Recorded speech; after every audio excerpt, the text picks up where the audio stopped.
6 p.m. in Bamenju, that is in the west region of Cameroon. Same time right here in Akwa Douala. Good evening, ladies and gentlemen. Thank you so much for taking the rendezvous with us on this edition of the 6 p.m. primetime newscast. First, our major stories. The SDF party national chairman, O.C. Joshua, says his party is confronted with a lack of grassroots party leadership needed for the grassroots implementation of their social democracy agenda. O.C. Joshua addressed the problem of indiscipline in the party while insisting that the party allowed those who left to leave because the party can do without them. He was speaking after the SDF celebrated its 34th anniversary. We have greater details in this edition of the news. And also we'll talk education as day one of the written session of the Baccalaureate examinations of the French subsystem kicks off today in different accommodation centers across Cameroon. In today's edition of the news, we'll be telling you the state of mind of some students who sat for the examinations and measures taken by authorities to ensure that there are no hitches. Meantime, last-minute preparations are being made in most examination centers, which will be hosting students who will be sitting in for the GC ordinary and advanced level examination. And also will take you out of the country where at least 10 people have been killed, with 160 villagers kidnapped from a remote community in Nigeria's central Niger state. Officials say large number of armed men suspected to be from Nigeria's militant Islamist group Boko Haram invaded Kuchi village. Those are major stories. Stay with us for details and more.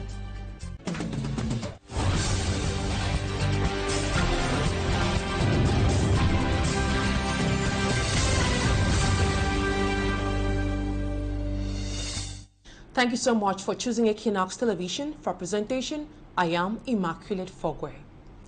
The written session of the Baccalaureate examinations of the French subsystem began today across the 10 regions, with French and philosophy being the first subjects of the day. Visiting some accommodation centers in Manjo in the Mungo division, we noticed a serene and calm environment. Despite the absence of a student, the chief of center says there were no other hitches registered. Smajikan Gabriel reports. Candidates not in order sent away, while others are being thoroughly searched by invigilators before they get into the examination center of Government Bilingual High School Manjo in the Mungo division. Some of the candidates who are sitting for the exams say they are confident to have better results. Talking about stress, it's not the first time I'm writing a public exam. I wrote the BAPC probatoire, so I can proudly say I am 95.5% set. There is no turning back because I'm sure of success. While others who are doing the examination for a second time are hoping to finally abandon college life after the examinations. It's the second time I'm sitting in for the baccalaureate exams, and this time around, my prayers are that I should make it. In the course of the search, all other materials which were not useful to these candidates in the examination hall were left outside. It was at exactly 7:45 a.m. this Monday that the invigilators took the sealed Day 1 papers into the different classrooms for the exams to officially kick off. With the school campus in total count, the officials say it was a hitch-free Day 1 in their institution. Everything is going on, and for now, no incidents recorded. We were expecting 415 candidates, but one candidate didn't show up. In terms of security, the forces of law and order were invited to secure the zone, and for now, all is good. French and philosophy were the first subjects written as the baccalaureate exams started this Monday, and it will end on May 31, 2024. And in a similar story, at least 13 students who were absent at Government High School Bipanda and Government High School Just this Monday, May 27th, for the 2023-2024 baccalaureate examinations. Students who answered present in these different centers say they are assured that their hard work for the past months won't go in vain. Our reporter Maya Glory was at GHS Bipanda and GHS Just and came up with this report for the 6 p.m. news. It was a calm atmosphere at Government High School Bipanda, one of the examination centers here in the city of Douala. While some students at once went down to concentrate on their question papers, Others prefer to meditate with their faces covered. Baccalaureate examinations started this Monday with literature papers for art students and philosophy for the science students. Everything is going on well and secured. All the 697 students were present, except of the 2 students who died in the course of the year. At Government High School George in the Douala 1 subdivision, another examination center, the students showed determination on day 1 of their end-of-year exams. We provided answers following the steps we were taught in class. The literature paper was not bad, so we can say it all started well. According to the invigilators, 11 students were absent on this first day and will be suspended from the entire exams. What we have to do is just to register the motives of their absence. Once you miss one subject during these exams, you are already eliminated. Thousands of students of the French subsystem of education are this Monday, May 27, writing the 2023-2024 baccalaureate examination across the national territory. And while examinations for the French subsystem have already begun, that of the English subsystem is yet to officially begin. Last-minute preparations are currently being made in most examination centers expected to host candidates of the GC ordinary and advanced level examinations. Our reporter Annabila was in Bonaberry, where most internally displaced persons now reside, to find out from them their state of preparedness ahead of the examinations. She also explained or made a stopover at GBH's Bonaberry, which is one of the largest accommodation centers in Douala. Her report. Isong Taku Clarice is a Form 5 student and an IDP from Mamfi, now resident in Douala. Just like her peers, she will be sitting in for the GCE exam for the first time. From 7 to 9 o'clock we study. After that we go to sleep at 10 o'clock. We get up at 12, 1, 2, take rest. I'm a little bit afraid because it's my first time, but I have the confidence. Preparations have been upbeat at various examination centers in Douala. The government bilingual high school in Bonaberry is one of the largest examination centers and will be receiving more than 2,000 students this year. Fompehu Amadou is the chief of center and principal of GBHS Bonaberry. Bonaberry est très proche du sud-ouest. Une autre raison, le système anglophone actuellement est beaucoup plus prisé par beaucoup de familles. Internally displaced candidates are given special attention, according to the principal. Bon, on tient compte de ce que ils ne sont pas dans leur maison naturelle. We consider the fact that they have left their regions of origin, so they must be at ease. We have a service to ensure that they are psychologically okay and feel at home. Rien n'est perdu et qu'ils sont chez eux comme s'ils étaient au nord-ouest ou bien au sud-ouest. Every other detail is being taken into consideration. The secretariat is ready to welcome the students. Yes, very prepared. I think you have been in there. You have seen that we have already had everything ready. We have already prepared the attendance register. We have already arranged the halls. The halls are ready according to the number of candidates who are going to write, and the benches are there. The halls are perfectly clean. Cases of ill health due to stress can sometimes be reported. The infirmary is open and the nurses are present. Il y a d'abord le stress, la panique, de temps en temps les légers maux de ventre. At the government bilingual high school in Bonaberry, just like in other examination centers in Douala, all is set for the commencement of the 2023-2024 ordinary and advanced level GCE examinations. We leave education to now talk politics. The SDF party national chairman says his party is confronted with a lack of grassroots party leadership needed for grassroots implementation of their social democracy agenda. Speaking on Equinoxe TV's television's flagship program La Verite en Face, O.C. Joshua addressed the problem of indiscipline in the party while insisting that the party allowed those who left to leave because the party can really do without them. Fomi Armstrong Sanda reports.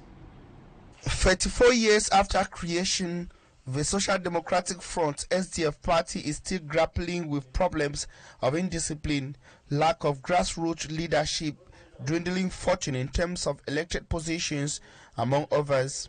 The challenges were revealed by the party's national chairman, Honorable Osi Joshua, guest on Equinoxe Television's elite program La Vérité en Face on Sunday.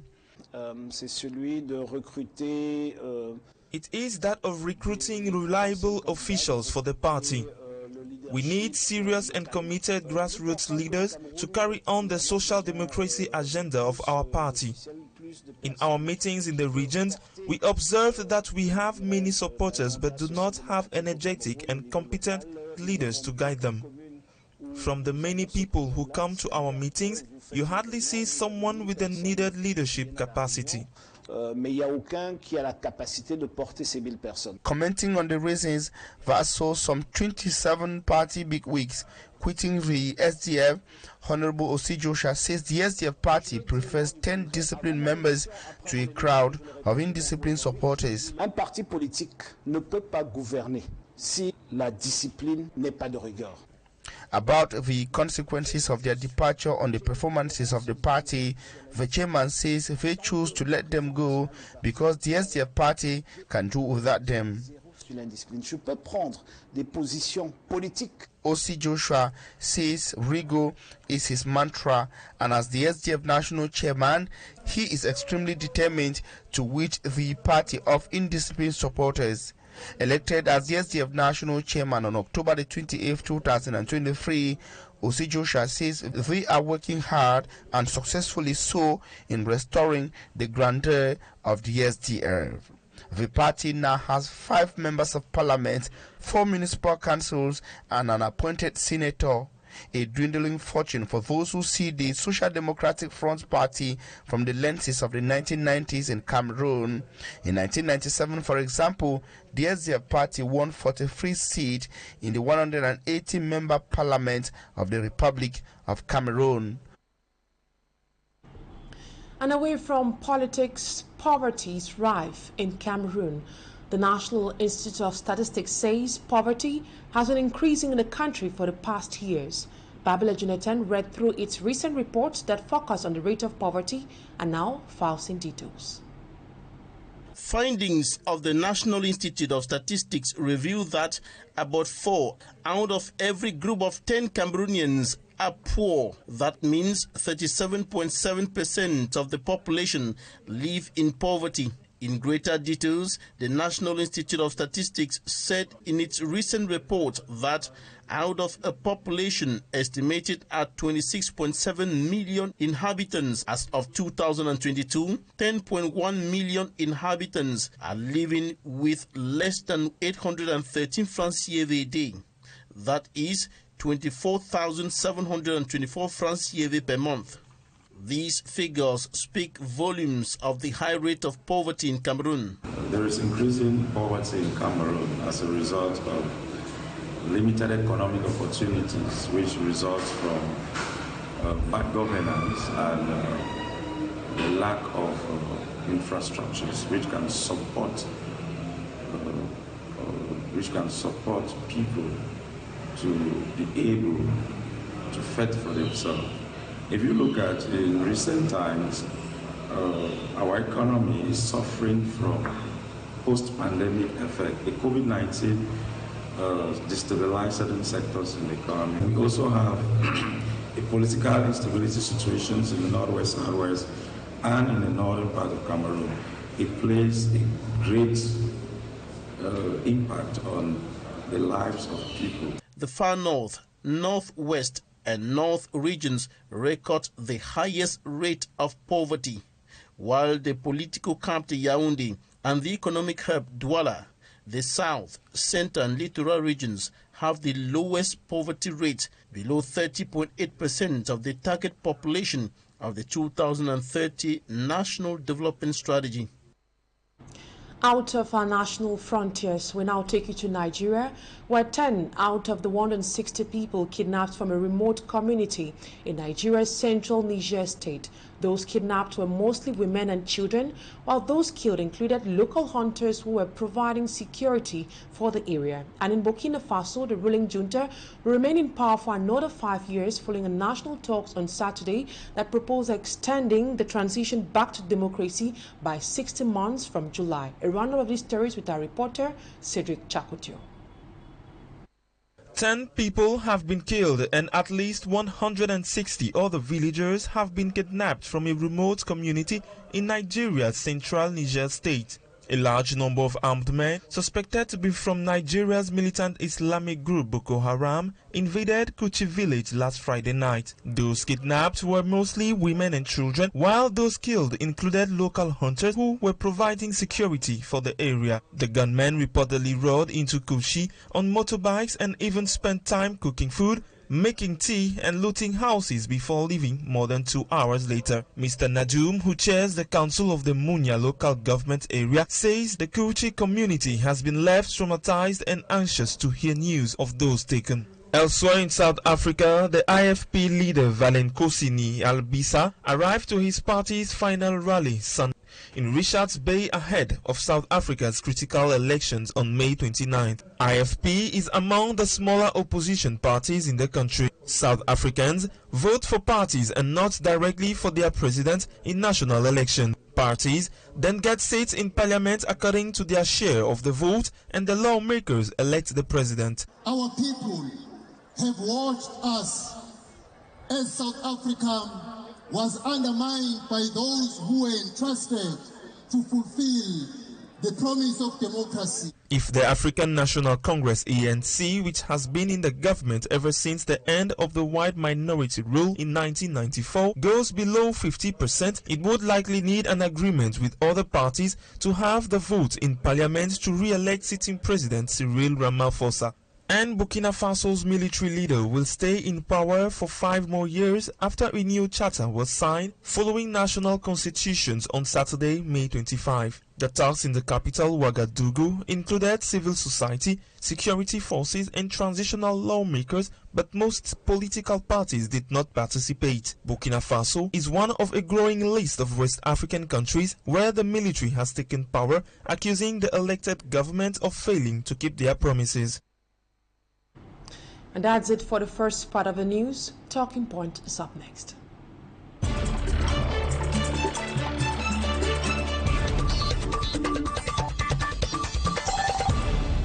Tonight on Talking Point, I'll be receiving a social commentator, Sama Abangamugwa. I'll be discussing about the latest outing made by Minat boss Paul Tanganji as far as some opposition political leaders are concerned. Good evening, Sama Abangamugwa. It is a pleasure having you on Talking Point tonight. What is your reaction to Minister Paul Tanganji's recent warning on opposition politicians whom he accuses of inciting violence in the country and making derogatory remarks on the head of state? Immaculate, good evening, and thank you for having me again once more on your program. It's been a while I've not been on set. Coming back to your question, it doesn't surprise me, and I have a rather neutral and indifferent reaction, especially given that it is coming from the person of the Minister of Territorial Administration. Why I'm so indifferent and so neutral to it is because of the fact that it doesn't come to me as a surprise, especially given the personality of the minister in question and the recent trend of events on the national political landscape. It doesn't shock me and it doesn't baffle me because it is typical of him. It is typical of his personality ever since he infamously rose to the rank of Minister for Territorial Administration, which all of us know is a key ministerial department in the national political and administrative landscape. I'm not surprised and I'm not concerned about it, because ever since his rise to that ministerial portfolio, it has been one gaffe after another. It has been from one gaffe to another. and so it has become typical of him, and by extension, and most unfortunately, it has become typical of that ministry, which hitherto was a much more responsible and respectful and respectable ministry before his occupation, before he occupied the seat of power that depicts that ministry. Accusing opposition political figures of incitation to violence and making derogatory remarks about the person of the head of state without going further to legally justifying them with a legal framework, again goes further to also show us how little-minded the job of Minat has been reduced. Samabang, focusing on the legal justification you just mentioned, in the same outing, the minister also warns citizens to desist from using the phrase, fellow Cameroonians, my dear compatriots. Do you think that is within his competence? And what reading do you make of such an order?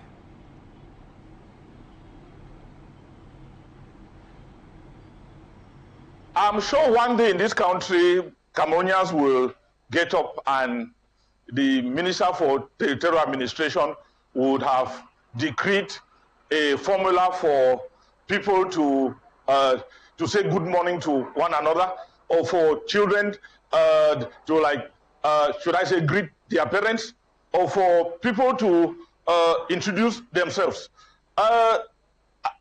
Again, as I said, it is simply just a show of shame, a show of ridicule, and a show of incompetence as to what that ministerial department has been reduced since it was occupied by the present Minat. It's unfortunate that ministerial work, which is based, or which is supposed ordinarily to be based on a legal framework, which should give weight and credence to whatever administrative decisions are taken, has been reduced to the whims and caprices of an individual who wakes up any day, anytime, and chooses what is good food for the citizens and what is not, especially or particularly on an issue as insignificant as addressing citizens. I watched it, I read through it, and I asked myself, what is the legal backing that gives him the audacity? Should I say it is misuse audacity? Should I say it is an abuse of administrative audacity? Should I say it is a personality that has gone administratively insane? We find it difficult to understand. Addressing your fellow compatriots as my dear compatriots, what problem does it pose? What is the legal instrument that reserves the right to say so only to a head of state? Nobody shows you that. Now, do you agree with Professor Maurice Kamto of the CRM party, who, while reacting to the minister's outing, says the member of government has sunk himself into vulgarity and excesses under his tenure as Minat boss?